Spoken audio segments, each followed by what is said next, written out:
Good evening, everyone. I'm David Thornywell, and I'm chair of the Area 3 Planning Committee. For the benefit of those watching on YouTube channel, members of the committee are present in the chamber, and these members will be voting on the proposals this evening. Other members of the council are in attendance and or participating via MS Teams, and they can take part in any discussions, ask questions, but they cannot vote. Your attention is drawn to agenda item 1, which sets out the guidance on how meetings will be conducted, including the ground rules. Your attention is also drawn to the rules for public speaking in respect of planning applications and committee procedure rules in the council's constitution, which apply to the meeting of this committee. Before we start with the formal business, we will confirm attendance of voting by doing a roll call. First of all, as you will see, I'm present. I'm Councillor David Thornywell, the chairman, and the vice chairman, Councillor Roger Dalton, is not present, but is going to join us by MS Teams from the USA. And I would ask the other members if you do a roll call of the other members, please.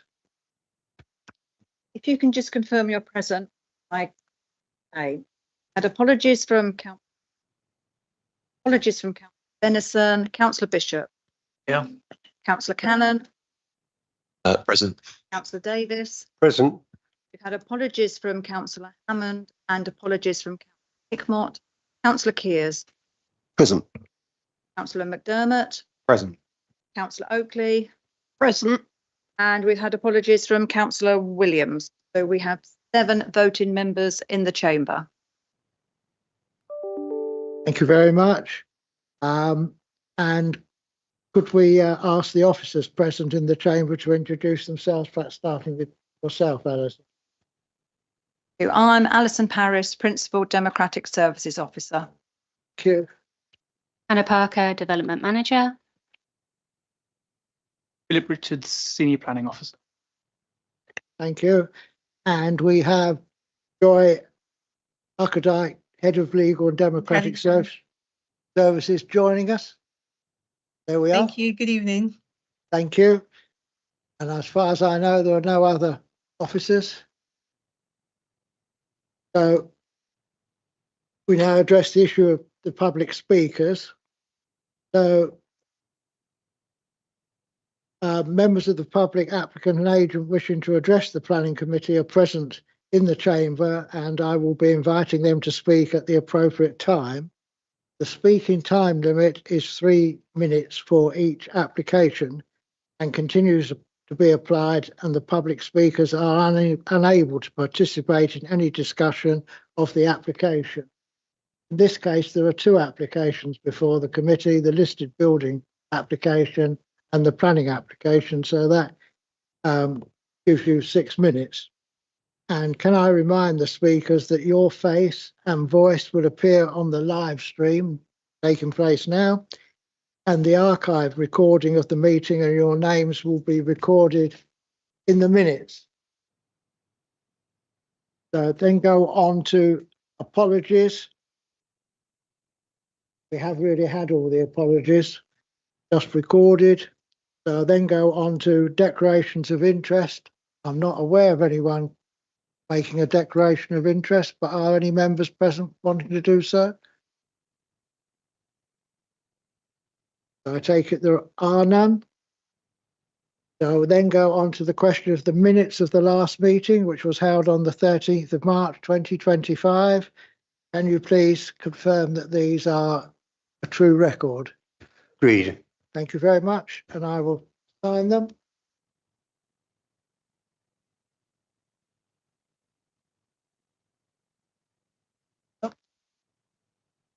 Chairman, I press my pressal to agree, and I think I'm now the principal person on the thing. Could you just press your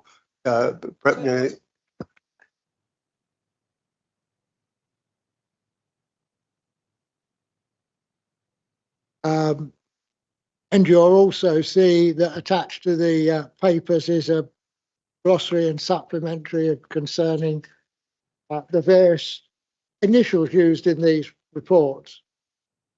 So we've got one application before us this evening, which is the development site, land and buildings north and west of St Mary's Church in Burham. And I would ask Philip Richards to present the report, please. Thank you, Chair. The application, as the Chair said, is for full application with listed building consent for the redevelopment of the site for mixed commercial use within Class E at land buildings north and west of St Mary's Church, Old Church Road, Burham.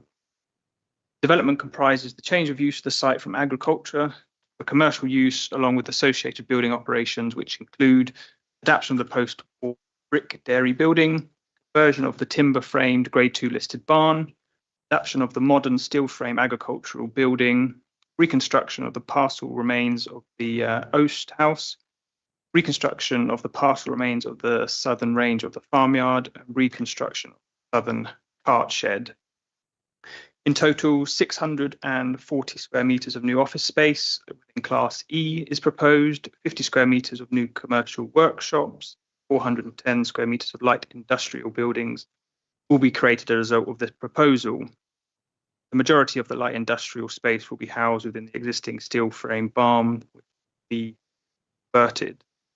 The modern barn is proposed to be used for office and light industrial. The historic Oast is to be used as office. The replacement dairy is also to be used as offices, and the commercial building will be used for commercial and light industrial purposes. The office and site store is to be for offices. The historic barn is to be used again as offices. The application site is located to the north of Tonbridge and Moorlings Borough, to the east of Snodland, and located on the eastern bank of the River Medway. The site's location is south of the new settlement of St Peter's Village and within the historic hamlet, of which the Grade 1 listed St Mary's Church is the primary feature. And the application site is an existing farmstead and commercial area, largely in a poor state of repair, which is located to the north and west of the church and forms a key part of the surrounding context. The site is currently populated by a range of buildings, both listed and non-listed. And the 18th century barn mentioned is Grade 2 listed, with the church immediately to the east is Grade 1 listed.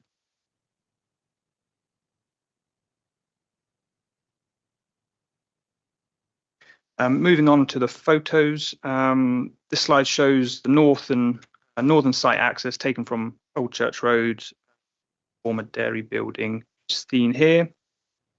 The next slide again shows the northern access. In the background, you may be able to see some of the industrial buildings across the Medway. The next two slides are again a view along Old Church Road and towards the northern access, and one view along to St Mary's Church with the graveyard on the right.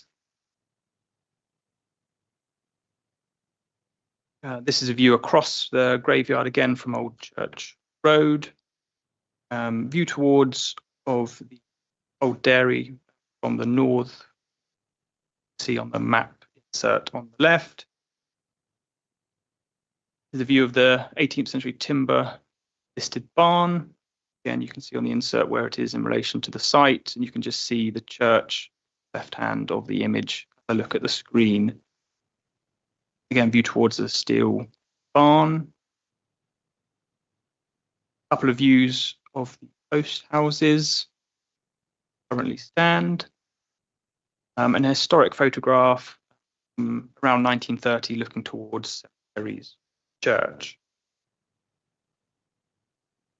As outlined within the officer report, whilst the proposed development is considered to cause some impact to the landscape by virtue of the introduction of new built form on the site, as well as some impacts on the neighbouring amenity and highway network, when assessed and on balance, it considered the benefits of the proposal would outweigh impacts. In addition, the proposal will provide benefits in terms of regeneration of the site, specifically the listed barn.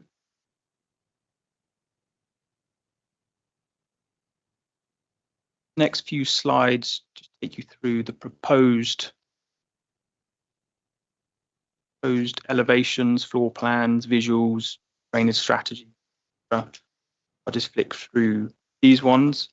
The application is recommended for approval, subject to the conditions listed within the officer report.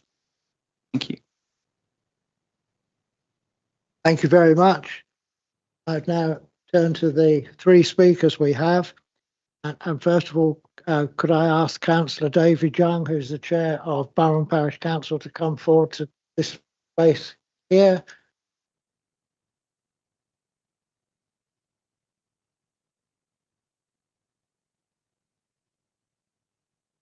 Thank you, Mr. Chairman. Thank you very much. My name is David Young, and I am the chair of Borough and Parish Council. And this planning application has been considered by the Parish Council for quite a considerable time since it was first issued. It's a very important site for St Mary's Church, being a very important facility in the village. However, we've always been concerned of the poor state of the buildings around the church. So in some respects, this application goes a long way to improve that position, especially the redevelopment of the historic barn. So as a council, we were happy that there's something that's going to be done to a very untidy site and buildings that are deteriorating with time, the old agricultural buildings. And so this planning application seemed to be a solution to that. However, our concern is the scale of the development. It's a bit of a problem because the traffic that's going to be produced, and I know the transport assessment seems to think everything will be okay, but we know from our local knowledge that the local roads around that site are very poor. Private roads, some of them, minor accesses, and therefore the amount of traffic that will be produced by the scale of this development will have a severe impact on the residents of model cottages, St Mary's View development, and obviously the users of St Mary's Church, of which there's very limited parking there at the moment. It's a very popular site and they have lots of events going on at the church. And the problem we've got is we feel that this development will cause a major problem with traffic in that area. So although we welcome the improvement of the buildings and especially the restoration of the listed barn, our concern is that the scale of the development and the amount of traffic that will be produced in a poor road network around the area. So our request as the Parish Council was, we welcome the improvements to the buildings, we welcome the opportunities for employment. It's the scale of the development is our concern, and with the amount of traffic that will be produced in a very difficult area with roads. The roads are poor, there's no footways, it's well used, the old Durham Court Road, for cyclists and pedestrians when they've walked along New Court Road on the proper designated cycleway and pedestrian way. They have to go down Old Court Road then to join the road that goes on to Peters Village. And obviously there are also bridleways at that point as well. So an increase in traffic, the amount that we suspect will occur, is of great concern. And what Borough and Parish Council would like is a development of this kind is welcomed, but the scale of the development is our concern because of the traffic problems. Thank you, Mr. Chairman. Thank you.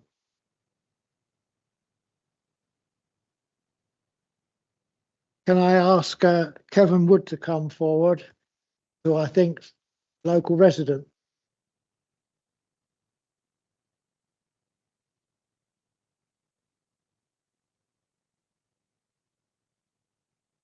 Press the button to the right. Hello, my name's Kevin Wood. I'm a resident of St Mary's View. The primary concern is the safety of the existing users of Old Church Road, which is part of a dedicated pedestrian cycle route and is a public right-of-way bridleway in constant use by large numbers of pedestrians, including parents pushing babies in buggies cyclists, joggers, horse riders, as well as visitors to St Mary's Church graveyard and for fundraising events. Therefore, the net gain of 100+ vehicles travelling along Old Church Road from the Burham Court Road junction to the Northern junction fails NPPF 117A. Give priority to pedestrians and cycle movements within the neighbouring area. The increased vehicle usage would create significant conflicts and potential danger to current users, especially when it is dark in winter, as Old Church Road is unlit. This fails NPPF 117C. Create places which are safe and minimise the scope for conflict between pedestrians, cyclists and vehicles. The erection of pedestrians have priority and 5 mph speed signs, as suggested by KCC's public rights of way, will not realistically address the safety of users of Old Church Road. Can these signs be erected on the private and unadopted Old Church Road?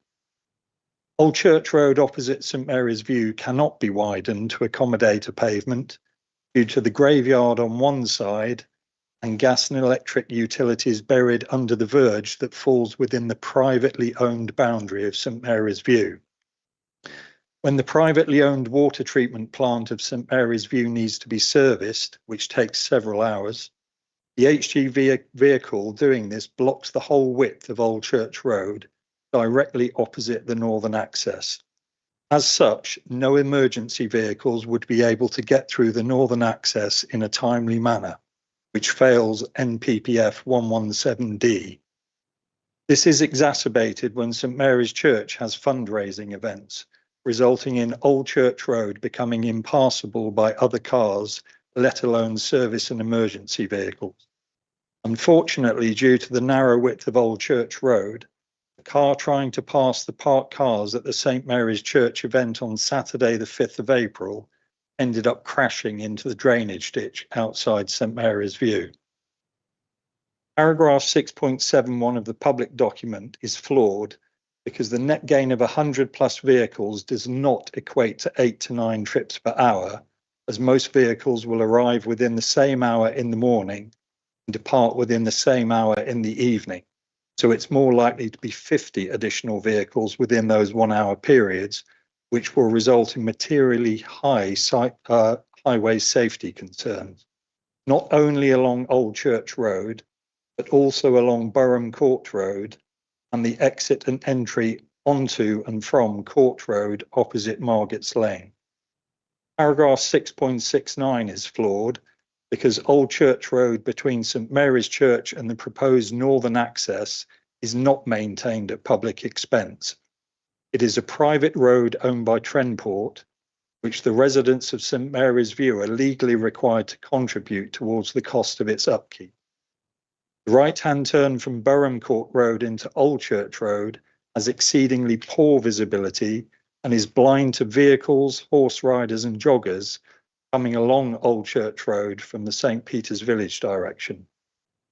Paragraph 6.68 is flawed, as the Highways Authority have not made an informed decision based on the correct data. The tracking assessment in the transport statement incorrectly shows Old Church Road between St Mary's View and the graveyard as 7 metres wide, whereas it is only 5 metres wide due to the incorporating buried gas and electric utilities under the privately owned verge of St Mary's View. Have either KCC Highways or KCC Public Rights of Way undertaken a site visit? Has a safety risk assessment to pedestrians been undertaken? Please be aware there is a precedent for failed appeals based on pedestrian safety, set under the Planning Inspectorate Appeals decision. Here are a few examples: 3342473, 3322198, 3203607. I therefore request that the committee considers these points before making a decision to either reject or approve this application. Thank you, Mr. Chair. Thank you very much.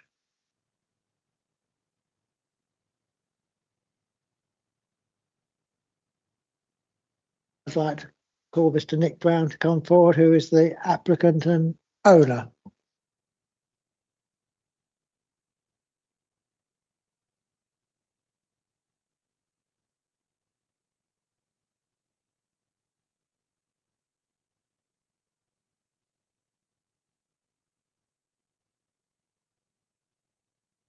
Press the button on the right-hand side and it lights up. Good evening. My name is Nick Brown. I'm the applicant seeking to gain permission to renovate the buildings in question. I've lived in Burham with my family since 2010. I got married at St Mary's Church. I support the events there. The next one's on the 6th of May, the Tempest, and live less than half a mile away. We're currently having an extension on our own home carried out by a builder who lives in Burham. And if we gain permission, the same builder will carry out the sensitive works to the farmyard. I'm one of those cyclists. I'm one of those joggers. I've got a 7 and a 4-year-old. My wife rides horses. We use the road, and we have done since we moved in. Before St Mary's View was there, when it used to go all the way through to Walden. I'm very well aware of it. I'd like to address the reasons for this being reported to committee as laid out in section 2. The fact that the development is detrimental to St Mary's Church is inaccurate. The restoration of a Grade 2 listed building, plus the restoration of an oast house to its former glory, will only serve to enhance the church and its setting. If these buildings are not restored soon, they will be lost, and the visual impact on the church will only deteriorate. The fact that the site is in a floodplain has been dealt with the engineers to provide adequate flood defence, which has been accepted. It is also worth noting that before the ground upon which the farmyard sits would flood, Hawley and Snodland would flood first. Again, the proposed flood defences to be put in place will also serve to protect the historic church in the unlikely event of a flood. Addressing the overbearing impact on the highways, substantial engagement was undertaken with KCC Highways, who are the statutory highway authority. This was in a pre-application with them prior to submitting this application. As such, they are content the application is acceptable on highway grounds. Addressing the fact that we do not own access rights to New Court Road, we do. The farm has always had access rights for many years. It used to be a lot wider before St Mary's View was built. Trentport do own it, but we have rights, and it's detailed in the conveyancing and is now established. Addressing parking for the amount of cars is totally unacceptable. We would rather this is less. We want to encourage a scheme that people can walk to. Peters Village is a big population now. Burham's getting bigger with new developments. We want people to walk. We want people to cycle. We don't really want the car parking spaces. It's what we have to have. If we can slim them down over time, then great. In fact, the parish council have already been in touch via our agent to find out if they can use it for overflow parking for the events at St Mary's Church, which we'll be in discussion with, subject to planning. Absolutely happy with that. We're village people, and we're looking after the benefit of the village, and we want this development to be good. As local people, we're looking forward to contributing a heritage scheme which we'll be proud of. These buildings are going to fall into disrepair. It's an oast house. You saw the pictures of that oast house. It barely looks like an oast house. There's 2 miserable roundels that have been bastardised over years. We want to be proud of it, and we want the people to be proud of it too. So that's all I have to say. Thank you. Thank you very much. Perhaps I can now look to the local members. Councillor David Davis. Thank you, Chairman. The basis of this submission could be an excellent application with great promise, and I welcome it as such. However, it is incredibly frustrating to see this report in its final form 10 days before this meeting, and it's been on our books now for 14 months. And it is virtually a fait accompli in this final report. Both Hannah and Philip have been excellent in their advice, but sadly it comes late, and I have real reservations that I and others have not had time to work through properly, especially with our county councillor. My colleague Roger Dalton had concerns which he may raise later, but I generally regard everything within the project line as a much welcomed great improvement on the present eyesore. I especially like the rescue of the Grade 2 listed barn, the oast houses, and collectively all the buildings with the proposed renovation will provide a setting not out of keeping with the old farm's vernacular, and it is most welcome. However, sadly, at present, I can't propose an outright approval. The application has an effect on the rural roads, which we've already heard about. And the existing residents and many people use this immediate area and the need to mitigate that effect. And that's what I'll address now. First of all, could I just have the aerial view, please, Philip? That's the one. Many, many thanks indeed. Just point out, I'll just point out a few things. First of all, the site is in that area just there. And it is immediately behind St. Mary's Old Church, just here. And we have the graveyard there. And then we have St. Mary's View here, 4 houses, and the 4 houses of model cottages just there. And those are the main developments around here and the development itself. In terms of roads, we've got New Court Road here, built up with Peters Village. And we have Burham Court Road, which connects from New Court Road down to St. Mary's Old Church. Goes on down Old Church Road here. And those 2 roads are adopted. Going north along here, this is Old Church Road. And that continues there. And it is unadopted, as we've heard, in Trentport's hands. And we have here the slip road. We know it as the slip road coming down onto that.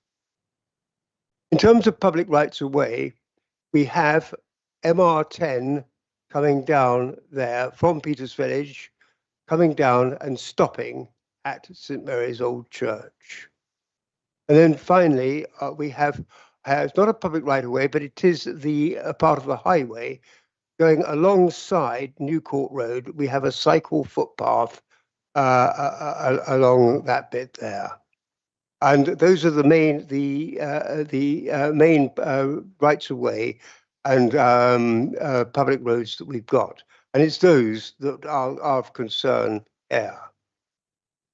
Going back a bit, when we approved Peters Village in 2006 to 2012, Burham Court Road was due to be closed in its entirety to vehicular traffic. And this was going to be the link between MR10 coming down here and the New Court Road running along there. And as such, that was going to be the link into the further footpaths coming off New Court Road and through Burham Village to get people on the footpaths up onto the North Downs.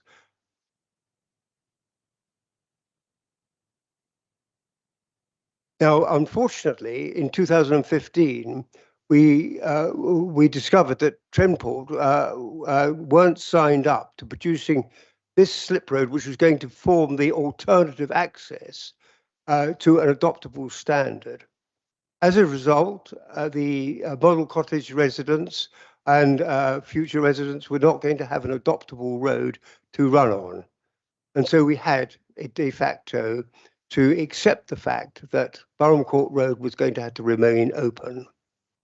It has been designated as a cycleway, but it's not designated as anything else. And so there is a misconnect along here, although it is extensively used by people wanting to explore the wider footpaths. Now, with that, we have that mismatch in here with a road that is extensively used, and it has no designation as such. Now, critically, from a driver's point of view, there are no adequate signs to warn of this, that it is in use, and none have been catered for. The speed limit along here is 40 miles an hour, and that is way over anything that could usefully be to be regarded as a safe speed for down there. Most of the people who use it at the moment know this. They're either villagers or the residents themselves and the usual dog walkers that occupy it. And they know it's generally safe. We've got a low level of traffic. This development is going to increase the amount of traffic between 3 and 5 times, and it will be concentrated at certain times of the day. So it is that concern of the lack of any indication along here that this does have pedestrian traffic and cycleways that is missing from this application. It would be nice if there could be some further work just to put in chicanes or pads to slow down the speed along there. The other problem that we have is that MR10, clearly defined as such down to this point here, but beyond there, it is not clear that Old Church Road is in fact MR10, and as such, there's confusion as to what it is. I should have said that Old Church Road is physically blocked at the moment, just beyond what is going to be the northern access. So that is the main problem that we perceive there. I think the public speakers have explained very, very well St Mary's Old Church and its attractions, and it is atmospheric in there under candlelight. But there is woefully inadequate parking at present for that. And if that is a road which is regularly used, then it's going to be much harder. But I'm delighted to hear that the applicant and is liaising with the parish council to actually use some of the parking space in the development. And that is a huge help in itself. We then have the graveyard, which has been a graveyard for the village since the 19th century, the late 1800s for certain. And that in turn has to park on Old Church Road to unload the coffin and for parking for the mourners. And that again is not catered for in this at present. And then finally, we got the people in St Mary's View, and you heard very well the problems that they have with things such as their sludge gulper and their refuge lorry, which has to reverse up to St Mary's View each time it visits. So those are really the concerns that I have: the mixing of people who want to use public rights of way and the amount of traffic that this is going to generate. And there are concerns. I have got concerns. The calculations, yes, they might be correct in the engineering consultant's view that we're going to do to 8 or 9 cars per hour. But frankly, the office rush hour is going to produce considerably more than that. And the fact that the turning circles weren't right on something as critical as the width of the road was of great concern. So we have this concentration of people who are walking, cycling, recreational. We have people going to work. And that is what I think is so flawed in this. Very sadly, and because of the time involved, we've not been able to explore it with Kent County Council or anybody else. But actually, if you were to run a route through from this point here, the junction of the Slip Road and Old Church Road, through to this building here, you would have a roadway build of 85 meters. And that would completely remove everything. Now, that's not part of this application. We can't consider that tonight, but we would have an opportunity to explore it. And that we can't do in the 8-10 days that we have with Kent County Council and the going through to the applicant. So at present, I have this feeling of an excellent application that is marred by this. And the problems created have not been of creation by them, but they are demonstrating the problems that we have locally and adding considerably to it. Now, to that end, my personal feeling at the moment, even though I've listened to the excellent presentations from the developer, my immediate thing is to defer this just a little bit more, go into it a little bit more, and see if we can get that signage in, perhaps in a speed reduction from 40 miles an hour to something far more realistic, 10, 20 miles an hour.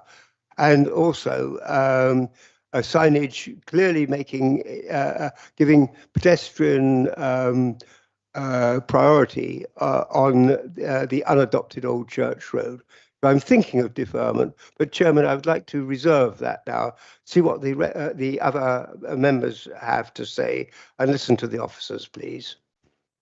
Thank you. Perhaps I'll ask the officers to respond at this point to what you've said. I ought to explain to members, of course, we don't have the benefit of county council highway people attending our meetings, nor does any other Kent district. Thank you, Chair.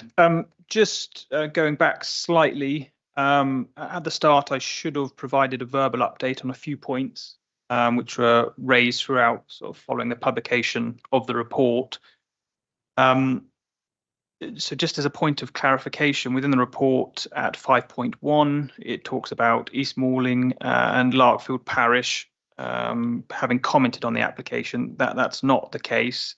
So just so it's clear, there weren't any comments, and there's not an appendix to those comments.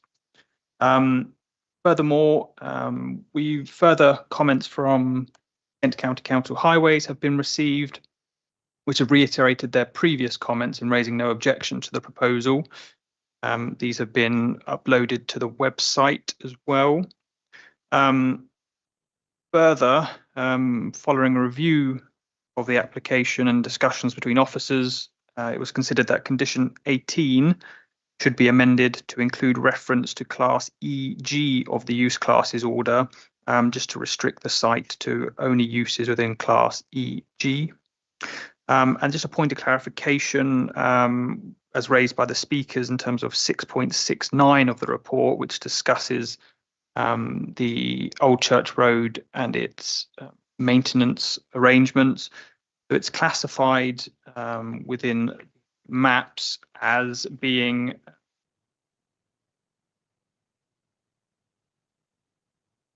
mixed maintenance responsibility, multiple parties maintaining. So just to make it clear, there are some areas of Old Church Road, we believe, which are maintained at public expense, but the area owned by Trenport or others have a private arrangement in place. And just to come back to the councillor's point with regards to the concerns around the proposal, as sort of mentioned throughout the report and in the further comments from Highways, they have reviewed the application on several occasions.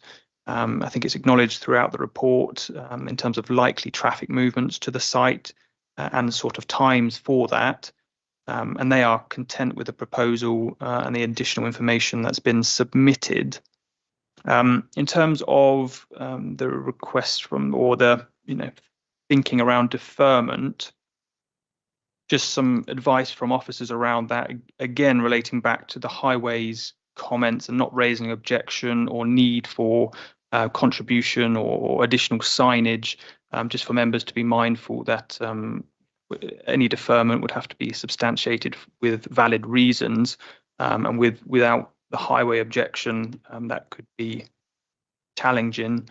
If there's anything further for clarification, please just let me know, Chair. Also, if highways improvements outside the site are usually secured in a Section 106 agreement, I think we have to be mindful here of the site and the size of it and the scale, and that's what we're looking at. No, Highways didn't suggest any obligations. If they did, they would have to meet the tests, which is they're necessary to make the development acceptable in planning terms, directly related to development, and fair and reasonable in the scale and kind of development. So Highways have had the opportunity to put any obligations in front of us, but they have no objection. They've just suggested conditions. Just for clarification, you mentioned amending condition 18. Is that right? Yeah, condition 18 to add that in instead of outside here is hereby approved, and to add in the use class EG. Because use class is quite big in its entirety, quite versatile, so we consider it's necessary to condition. Okay, thank you.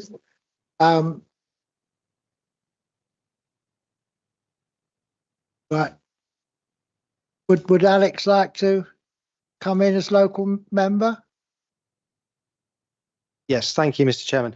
I'd just like to ask, have KCC Highways, a representative from them, actually visited this site in person? Could someone answer that for me? We're not in a position to comment on KCC. It's outside our remit, but as we said, they have put their consultations in. We have gone back and challenged, and they have submitted a further letter this week to confirm they've got no objections, and that was to confirm that it's from the northern access as well. They're happy with the site and northern access only. Thank you. Because I was going to concur with Councillor Davis very broadly. It's, you know, on the face of it, it's a good application. You're talking about listed buildings that are otherwise crumbling away to nothing. I have no specific objection to what's been proposed. I appreciate the applicant is a local and seems to have good intentions, and you know, I don't think that's in question. But obviously, we are talking about the volume of traffic, which is going to be 3 to 5 times higher than it currently is. At certain times of day, could be significantly higher than that. And whilst, you know, I accept that KCC may have assessed that in whichever way they see fit, I know, based on the previous history of things that have happened, you know, in our ward, in Waltham, in Burham, these assessments are often very, shall we say, out of kilter with the reality that we see on the ground after something like this happens. So without something like the signage actually making it clear to motorists who aren't familiar with the area, of which there'll of course be more, that the route is used by pedestrians, that there are bridleways nearby, that there are horse riders, that there are joggers, that this is a very narrow road with a very high speed limit. At the moment, I concur with what Councillor Davis is thinking, and I would think deferment for further consultation with highways is the best way forward, because you know it's clear to me that we're seeing a very different picture on the ground than from what they are. Thank you. Thank you, Chair. I just want to add further to the deferment and the risks of a deferment. As we know, we have this application has gone beyond the statutory time limits. It has PPA under it, but if we defer it, we have then got a risk for non-determination, and that means the decision would be taken out of our hands and decided at appeal if that is a risk for deferment. Your response. Before I come to Roger Dalton remotely, did I hear you say that public rights of way suggested signage? Public rights of way of the county council? Yeah, so public rights of way have been consulted similar to the Highways Authority on several occasions, just as things have developed with the application.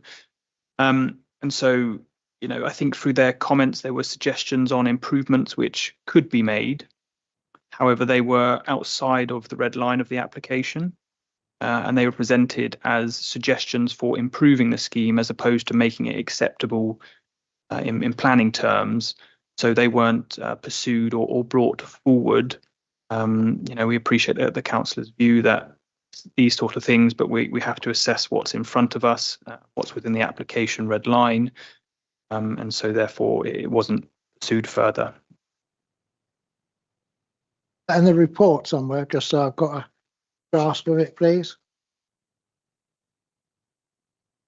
I think the comments of the public right of way officer are summarised within the report, and there's a separate section discussing public right of way impacts to it, and I think it concluded that there was no We've got the objection. page number. Um, No.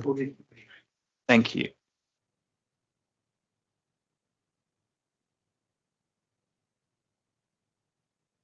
Yeah. Okay. I'll come to Roger Dalton, who's got his hand up. He's the third local member. Thank you very much, Mr. Chairman. I'm really saddened that I cannot be with you today because I called this application in November 23, and it's taken that period of time to come to committee.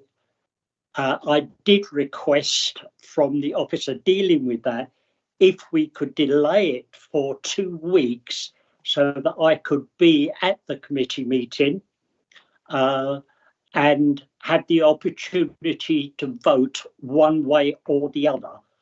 That went to his boss, and if it's ready to come to the meeting as of today's date, then it comes to the meeting as of today's date. Hence, that's why I'm not there.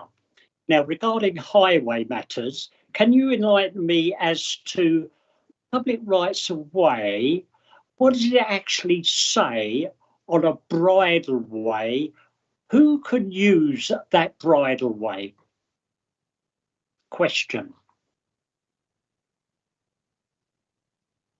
Well, it's a public right of way, so all can use the bridle way. Yeah. It's my understanding. Now, but that's where I challenge you on that, because Do you mind if I just interrupt, Roger, because I regard myself as a bit of an expert on public rights of way. What we're talking about is a bridle way, so it can be used by pedestrians, horse riders and cyclists. And it cannot be used by motorised vehicles without the permission of the owners. Is that correct? We're looking outside the red line here, and the way it's not forming part of the it falls outside the planning remit. So I think we have to be careful about that. If there's any private access issues, that is a civil matter and fall outside planning. Yes, but we're talking about using a road that is a bridle way, putting motorised vehicles on that. Now, with regards to KCC, as Dave Davis has quite rightly pointed out, Dave Davis and myself, at long last persuaded the developer on New Court Road to put in that cycleway and footpath, because KCC originally had a white line in the road. It took us 18 months, 2 years, to persuade KCC that New Court Road has a traffic problem. Where are the crash barriers? 2 years down the road, after the increase of traffic accidents there, they put barriers up, but it passed their stage 1 safety audits. Here, we're going to have a tremendous impact, and I would suggest that Dave Davis and Alex are correct. We should defer this application. We should seek further advice from KCC on highway issues, because safety of pedestrians, horse riders, car users down the Burham Court Road is paramount. Currently, there are very, very few people that actually use Burham Court Road to access. All right, you've got the model cottages there, and we've got the Southern Waterworks that is being used. But if you're going to put in 100+ vehicle movements addition over a day, whether it's in the morning and or in the afternoon, evening, we need something done. And I would totally support my colleagues with a deferral until we get answers. We cannot and should not give permission to something that we have unanswered questions on. So I fully support what they're saying. Thank you very much. Thank you, Roger. Oakley. Thank you, Chair. It was very interesting. I visited the site with the site inspection that was formally made, and it was very interesting to see so many buildings in a poor state. The site, in my view, wouldn't be allowed to be converted, as is probably normal for this sort of site, into domestic dwellings. I think the only way forward is for commercial properties. The northern access that everyone's been talking about has been used forever, and it is a farm. It was a farm, and it has, I suppose, rights of way over that road. If it were to be put back as a farm, you'd have no argument with, you wouldn't be able to say a word about the number of vehicle movements, because it is already a farm. And so because of that, I think that the access must be okay. So I wouldn't argue the access. And I'm very pleased to see that listed buildings are going to be brought back into use and refurbished. And it looks a splendid development. The only thing that bothered me when I went on the site inspection and walked around the whole site was the prospect of a 5-metre bund around the periphery of the site. And it's been suggested that if it was higher, that would be better. I couldn't get over that. I mean, 15 foot is very high, and or 16 foot, whatever meterage that is, but 5-metre bund. So I was sort of more bothered by that than the development as a whole. And I think the traffic, it's just something that is already in extant use and in historical terms. And I don't think you could argue that. So I certainly wouldn't go for deferment. I think it's a really good development proposal, apart from the 5-metre bund, but you need that for the flooding. I do understand that. I just wonder what the treatment of that would be like. It wouldn't be able to be mown, for instance, and it must be quite wide at the bottom, because presumably it would just be an earth bund and not retained in any way by walls or anything. So yeah, I agree to the recommendation. Thank you. Perhaps I could ask the officers just to deal with the question of the bund, because that's new, I think. Well, yeah, it's in the report. It's detailed about the bund and the need for the bund for the flooding.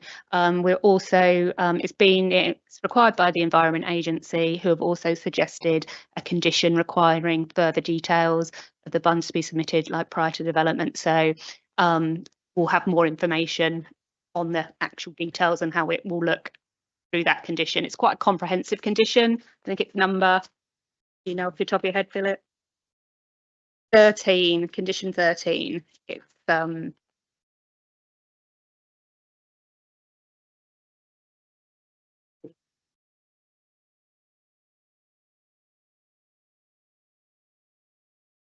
if that helps, yeah, we will be securing further details on it.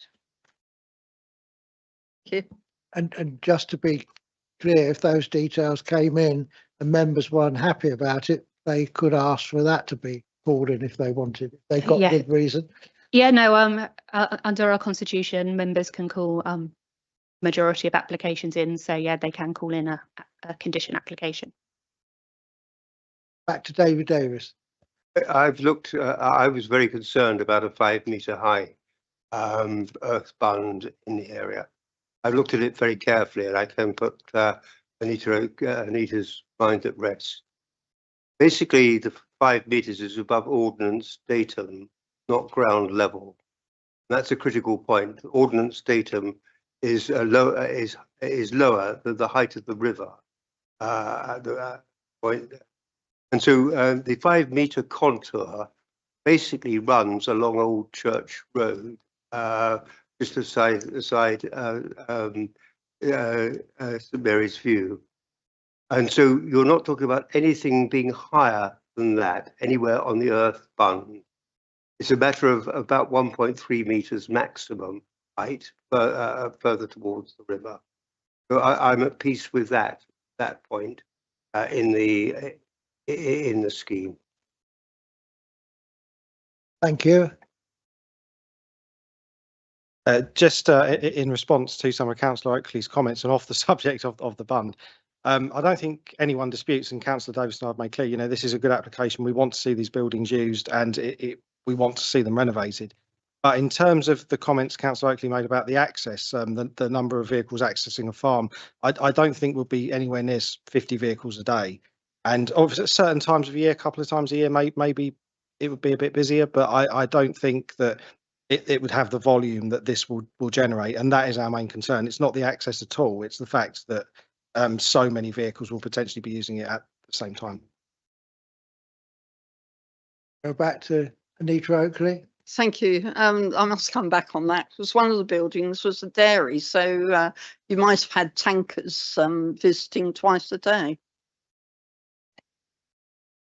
Other members?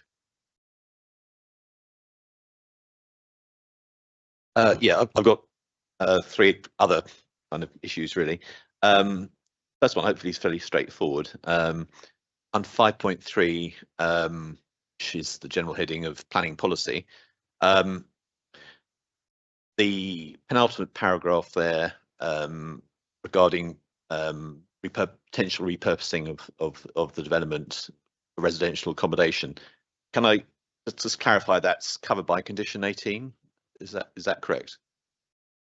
Yes, you wouldn't be able to convert into a residential development. We are giving consent for commercial under Class E.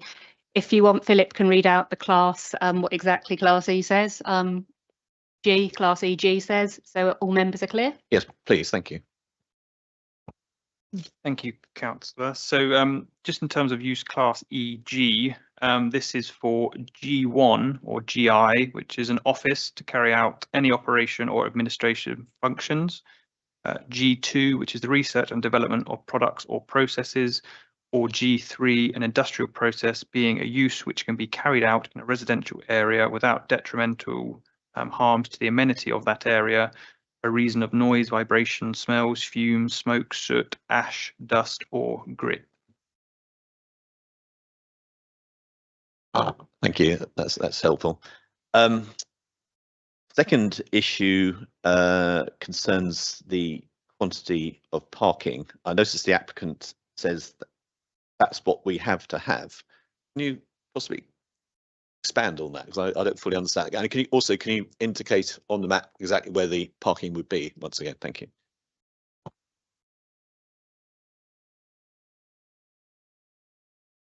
Thank you, Councillor. So in terms of the parking quantum, that's set out in the parking standards documentation. That's generally based on the use proposed and the floor area of that use. And there's a quantum defined, which is set out in our standards. So that's what the applicant is referring to. That's the requirement that we have in place. Appreciate, you know, that there may be a desire to have less cars, but in policy terms, that's the requirement. And in terms of the parking, as you can see on the block plan here, there's various parking areas to serve the individual buildings. Got some north around the dairy building, as well as cycle parking along that northern boundary there. and then further various parking in and around the site with again further cycle parking here as well. Thank you. So in other words, the parking is scattered rather than one big section. Right. Thank you. That's helpful. And the final item, go back to 5.3. There's reference there to the use potential uses of offices and maybe the kind of take up of offices there. Is there kind of flexibility for other uses, maybe light industrial, which I know is kind of sought after within the borough, instead of offices? Thank you. So the plans that will be conditioned have demonstrated the uses of the individual buildings, and so they're spread uses throughout the site. But as part of class E, G, and 3, there is light industrial. Part 3 is the light industrial element, which previously class B1, C was. So yes, there is light industrial on the site. If the applicant found that there was more appetite for that use, then my consideration is that they would have to reapply to alter some of the plans or vary that condition and perhaps condition 18, just so they can have those additional uses. But yes, there is potential for it. They might just need an additional application given the conditions in place.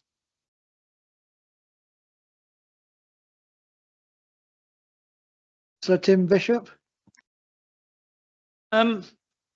Whilst KCC requirement is for 73 or car parking spaces, we have no idea how many actual car parking spaces are going to be required, because we don't know the numbers of staff or personnel employed on the site.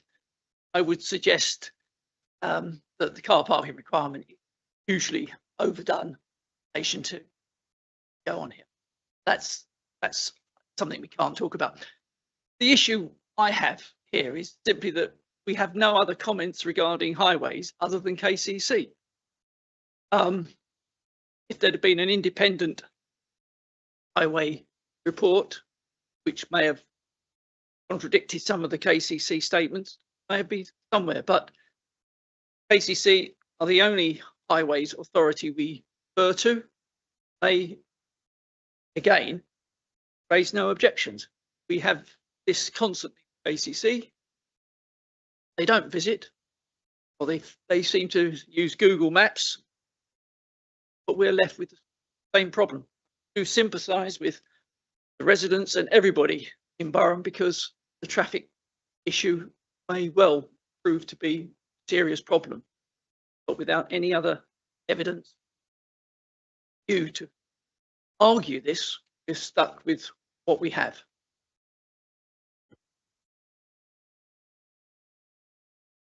So David Davis.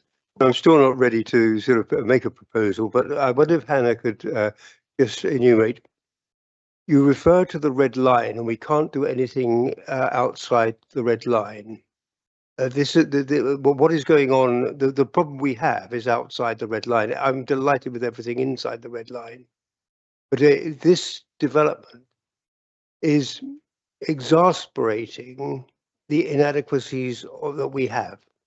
And I can fully accept that it's not expected this development must cure everything. But we've been offered signage, or the public rights of way have asked for signage, but we can't provide it because we're outside the red line. And yet this development is the reason the most pressing reason we need that signage. And I can't think that it's going to break the bank that. I just have this feeling that if we could, I should perhaps say, just everybody in the room probably knows this, but Kent Highway's record is not particularly good. They assured us when Peters Bridge went in that there would be no traffic increase going through Waltham High Street. Beforehand, Waltham Parish Council put in ATMs. They were measuring 200 to 300 cars a day, and those were moving in and out of Waltham. And at that time, the only thing which went through Waltham was the bus. Now it's of the order of 40,000, 5,000 a day moving through Waltham. And that was a measure of it's one of the worst things. But time and time again, we have Kent roads who completely foul up with their estimates. And that's why we are as jaundiced as we are on anything they say almost. And I think that, and in defence of those officers, I do know some of them as civil engineers, it is because of the inadequacy of their numbers. They've got the staff pressures that we've got in planning. And so I'm very reluctant to I'm not criticising them, it's the inadequacy of the results we get. So can you come back? Can you explain the red line and why we can't consider anything outside it? Because we shouldn't be considering the traffic effects at all, from what you're saying, Hannah. Do go ahead. Well, planning application. You look in the planning unit, and the planning unit is on the screen at the moment, and that's what we're looking at.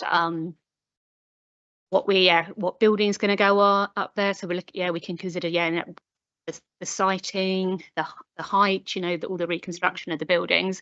I mean, I will go back to the fact that we've got the traffic statement, which then shows how many vehicle movements they are. That has been looked at by KCC, and it's considered that we don't need to mitigate that by anything. There is options like, through the Section 106 agreement, to get highways improvements and things. However, as I said earlier, that you need to, in order for a legal agreement to be sought, it has to be necessary to make the development acceptable in planning terms, directly related to development itself, and fairly and reasonably related to the scale and kind of development. So it wasn't considered that any measures were required in order to mitigate the impacts of the development in transport terms that were required via Section 1.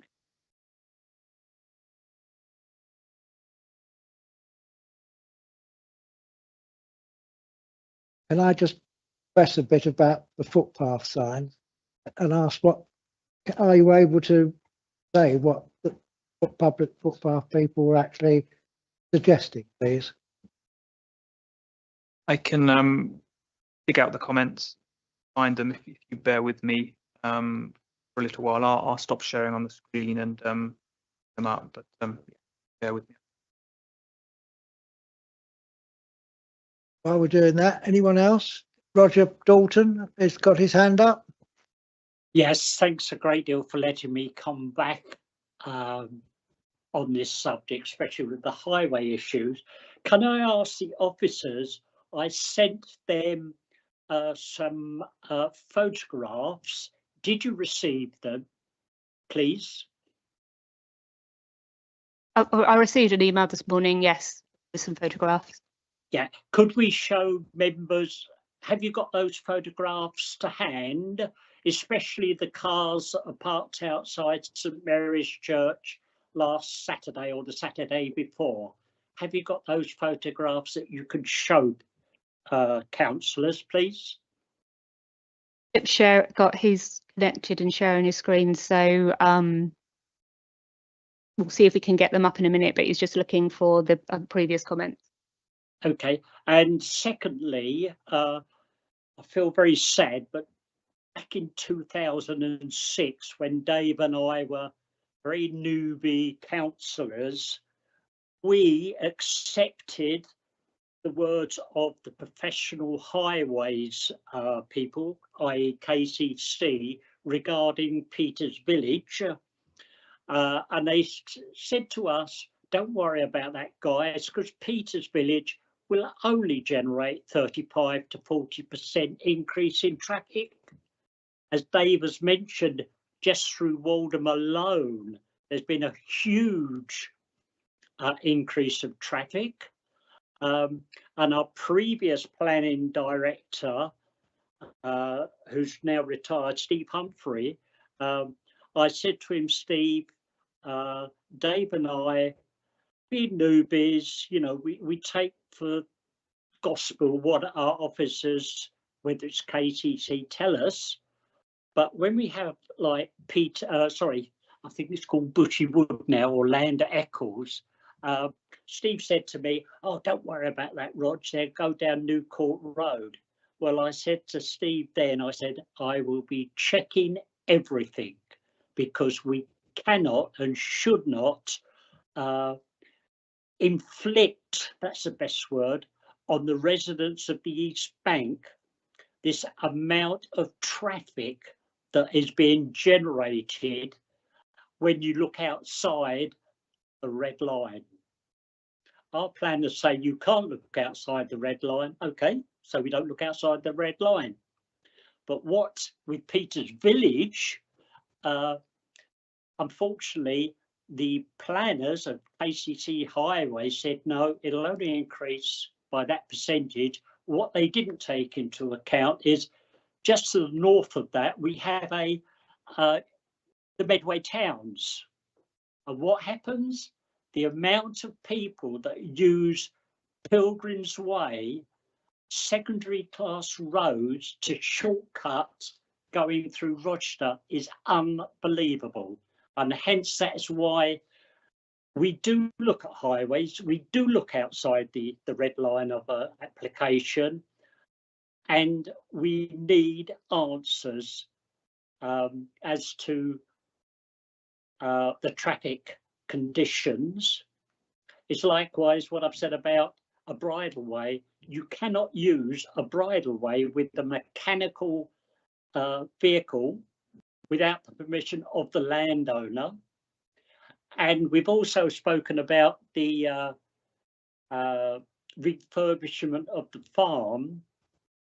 I actually asked the dairyman, who unfortunately died just at Christmas, how many people worked on that farm when it was a working farm? He said, oh, maximum 12. So here we could have how many people? I don't know. And those farm workers lived in model cottages or local areas like up the top of Scarborough Lane. That's where the milkman lived or dairy herdman lived. So they walked to the farm, maybe a couple of tractors, yeah. But here we've got something with huge impact on parking and highway conditions. And there's a good example. If you come back to so Roger, I think that as you see on the screen, they found the pictures of the cars yes, that were sent in. Yeah. And there are other photographs if they can be found as well. You'll see one of the lorry that's servicing the wastewater disposal from St Mary's View.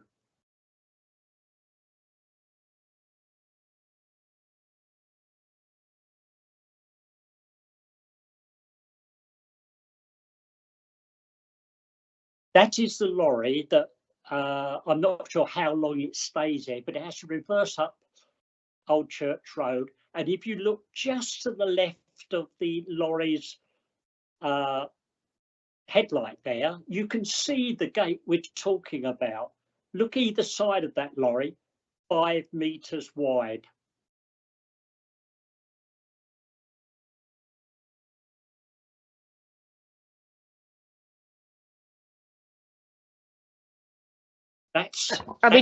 We should just reiterate that highways have, I want to say highways have looked at this scheme and we have gone back with concerns and they have come back with no objection. Yeah, well, I think I followed Dave Davis's basically referring it or deferring the application so we can talk to highways, because as Alex said, we've got little faith in highways. They keep inflicting pressure on residents that live in the 3 villages. And I find this is not acceptable, that we cannot do something about those highway conditions. I'm sorry, I'm not going to say any more because I can't vote. Thank you. Thank you, Roger. Have you any success with my question regards? Yeah, we have. We've got the comments, which I believe actually refer to not permanent signage, but signage for construction. And we have a construction management plan condition on the scheme. So that would be put in the, would be a consideration for condition concerning the actual construction of the site. Is that right? Did you want to say some more? If it's of use, I can read through the section that was being referred to. So the comments from the public right of way officer reads, I would request that signs making construction vehicles aware that pedestrians have priority along the track are erected, and also 5 mile an hour speed limit signs put up to ensure that walkers are not endangered. As just mentioned, there's a condition in place for a construction method plan or statement to come in. We do have to be mindful of that we have that condition in place, but also as sort of mentioned, the ownership. So it would have to be make sure that any signage is within highway land, for instance, or own in land controlled by the applicant. Yes. I'm not clear that it's not a general comment as opposed to a construction.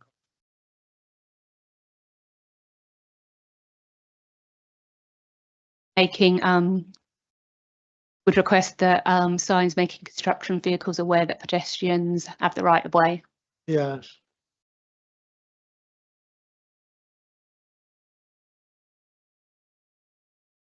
To add a point to that condition, talking about that signage point. With that.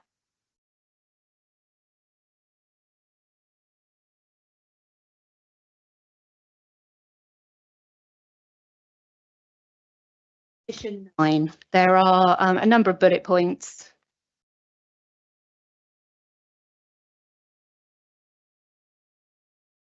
Condition 9 on page 56. Is that? Yes, it? and we could I can make them aware that signage for construction vehicles would be approved. Okay.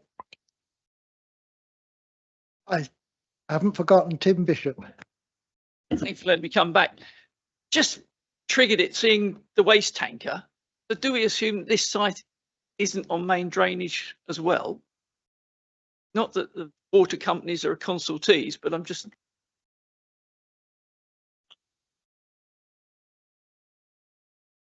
So there's a brief section with regards to drainage. So the applicant had provided drainage statement and strategy as part of it, and including several plans for it. So covered at 678 and 679 of the officer's report.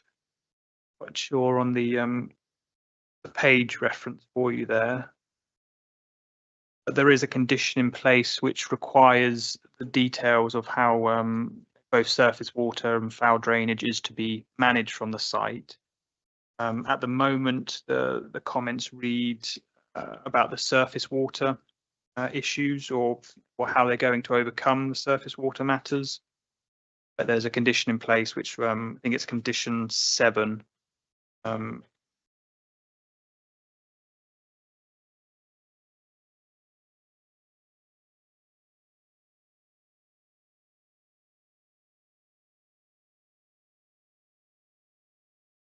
That's my understanding. It was the waste tank for St. Peter's View or St. Mary's View application. In any case, there's a condition in place. I believe it's condition 17, which requires those further details to come in.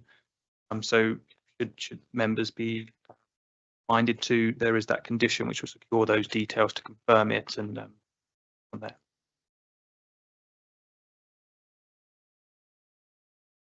What condition? I believe it's condition 7. Councillor. I believe so, yes, on my notes. Yep, on page 55. We have conditions have been suggested and they're quite comprehensive on this scheme because it is a full application as well. Anita. Unless anyone's, well, I think I want to move the recommendations really. Unless there's a deferment move, was that moved or was it? No, it wasn't. Right. I'd like to propose that we go for the recommendations at A and B, is it? Hold on. Yes. Yes, on 51, recommendation.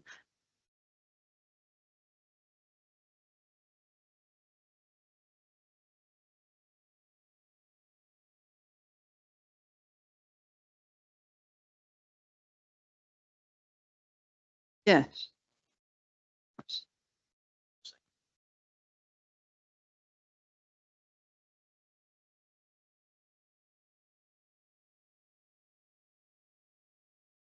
Yes, very much indeed. But I don't think I had a complete answer from Hannah on the implication of the red line and what it means. You're rather indicating that we can't do anything anyway, anything to do with the highways whatsoever. Well, as I say, the red line is the planning unit, and we are we will be granting or consent for anything within that red line. I mean, we've got various conditions on it, the scheme requesting a number of things, but as I say, for the you mean for highways improvements and things like that? As I think I've explained that, you know, if we were going to do any highways improvements that are outside the red line, they would have to be subject to a Section 106 agreement, and would have to meet the 3 tests that I have said, to mitigate the impact of the development. And it is considered in this instance that those we don't need any measures to mitigate the this proposal, and it's acceptable on its own merit, subject to the conditions, and a Section 106 isn't required. David. Waiting for a seconder to Anita's point. Anita's.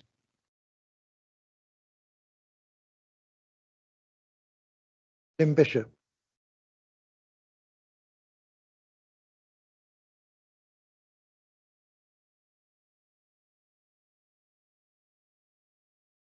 Thanks, Chair. I'm listening very intently here. It's an interesting one, isn't it? Because of course, what you've got with the officers' report is an excellent application, an excellent report by the officers, as always.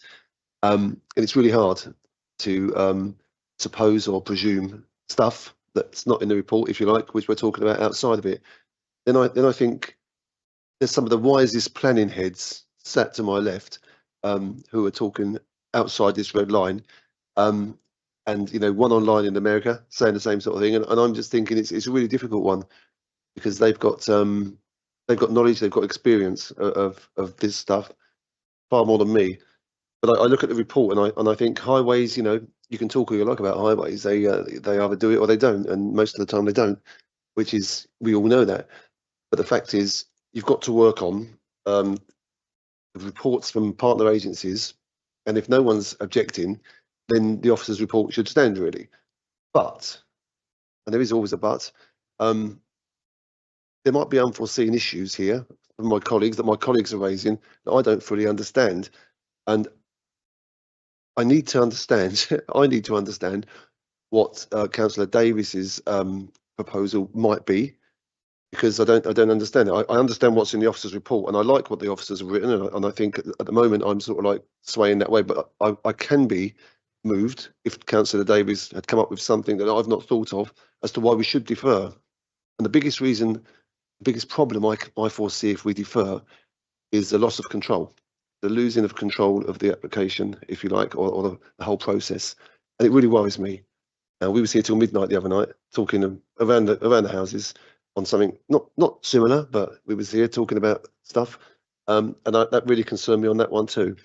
So I really like, if I could, my colleague Councillor Davies to just give me some fine tuning on what his counter proposal might look like, please. Thank you. So I've got a proposal in front of me, but I will allow you to say if that did not carry, what, because if you were deferring it, in my opinion, you would have to give reasons for the deferral, and there'd have to be something that basically the applicant could do something about. I think this is the difficulty. I'm still trying to understand. We require an S106 agreement, and that the highways haven't asked for it, therefore we can't have it.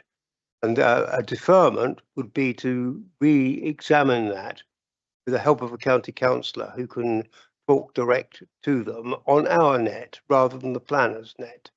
I fully accept the planners have done a super job, what have you. It would be attractive if we can get this done. But my concern is that we're just delaying it for the purpose of delaying it. I want to try to defer it to try and achieve something. And it's rather being indicated to me that as things stand with that red line, we're not going to get anywhere with this by deferring, and that's what's concerning me. Now, if we can achieve something by deferment, either by further discussions with the applicant, who's clearly someone who is worth listening to. There may be sort of very good reasons that it can't be done from his side, or that he would like to do something there, but is being prevented by it because of this thing that the highways don't want, don't have any objections, and public right of way don't have any objections. Yet they are indicating that for construction traffic, which is, I accept, as a construction engineer, much more dangerous, that you do need it. But why with normal traffic shouldn't we at least be doing something for the better? But that is outside the red line, so we've got a problem. I'm still not understanding the full implications of it. Maybe we needed, in words of one syllable for the very simple-minded, of what the S106, the implications of the S106, there. If we could just have that, and then on that. But I'm certainly reluctant to delay this for just a delay, for the sake of a delay. Going back to the officers, sorry. Well, a section 106 would have a number of heads, could have a number of heads of term, which would be needed to mitigate the impacts of the development. In this case, we have got no suggestions of any heads of terms from any committees, and from an officer's point of view, I cannot see that any are required to mitigate the impacts of this development. As I said, I'll keep referring back to the 3 tests for a planning obligation up.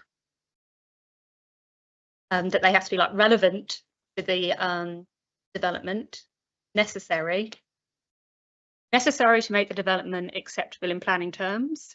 So both myself and Philip can't see any obligations which are required to make it necessarily acceptable in planning terms, directly related to the development itself, and fairly unreasonably related to the scale and kind.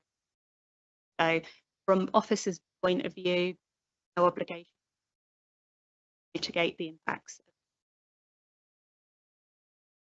I do have that now.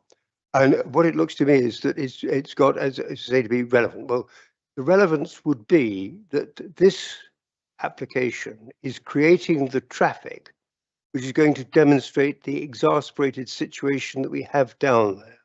Well, we do have a lot of people using Burham Court Road to move from MR10 to New Court Road. But we have a volume which hasn't been fully measured by anybody of that pedestrian traffic. May be regarded in traffic terms as insignificant. It doesn't cause a 4-hour delay on normal traffic on a motorway, which seems to be sort of, you've got to be almost have a M25 parking lot jam sort of there. But we haven't. The significance is we are dealing with public safety and the public face of this development, and so those would be the reasons. But the way Hannah's put it, they might be rather thin grounds. Well, as I say, we don't have any objections from highways. I have to keep going back to that point that highways have been consulted.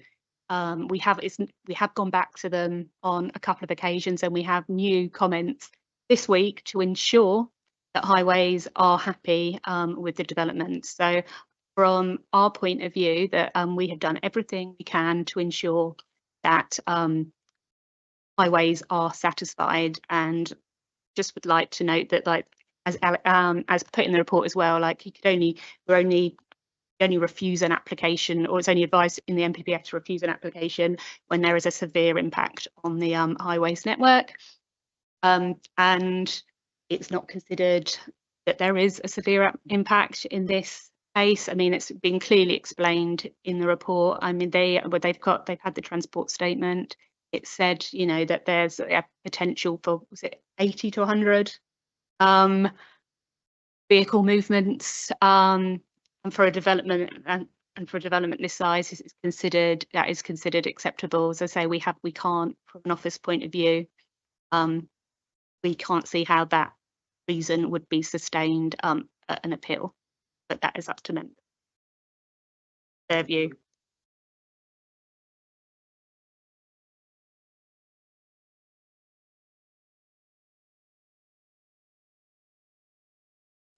Could I just add one thing, just to clarify points that Hannah and Phil have made?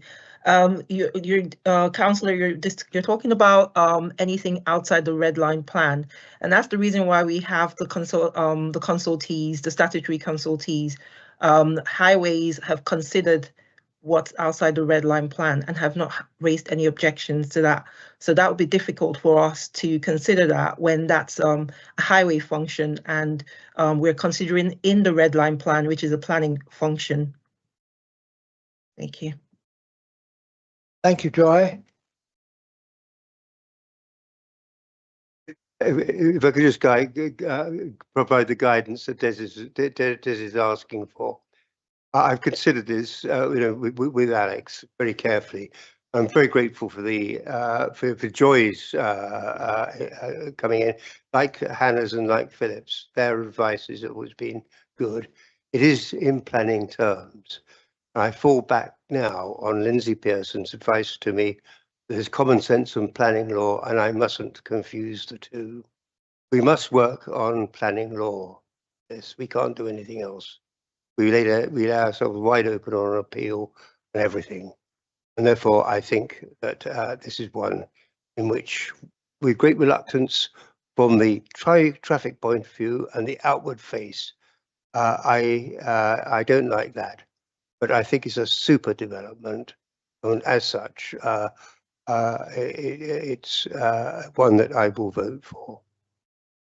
Okay, thank you very much. So I think I will go for a show of hands. Those in favour of approval, subject to the conditions as amended, please show.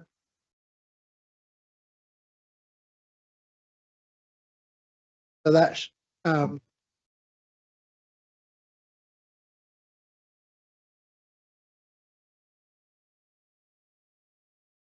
Yes, yeah, we will. Once the minutes are confirmed, we will then be able to issue the decision. and I'm going to say I noted what the applicant said about being the listed buildings. Is that agreed? Thank you. I was going to say I noted what the applicant and landowner said about being accommodating to the users of the church. That's not a matter for the Borough Council to stipulate one thing or another, but certainly as chairman, I would indicate that I feel that would be a constructive way forward. I don't intend to ask you to respond, but I'm just saying that so that you've heard it. But I'm also going to say that it's interesting, we've got an application in Larkfield at the moment where the roadway is also a bridle way. And in that case, the County Council, a different highways officer of the public rights of way, is indicating that signs could be provided. So I would respectfully suggest that the Parish Council pursue that, and I'm quite happy to provide the Parish Council in my own capacity with details of that application, because they refer to the conflict between vehicles and the cyclists and horse riders.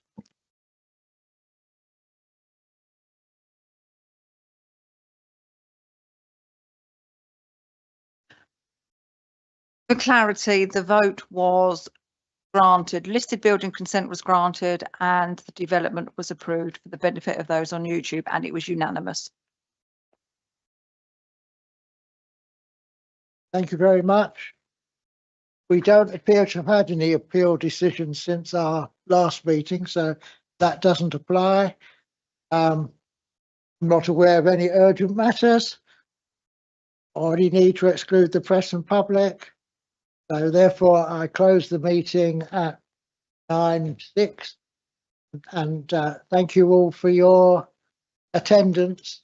And I do appreciate this was a difficult application to balance the different considerations. Thank you very much.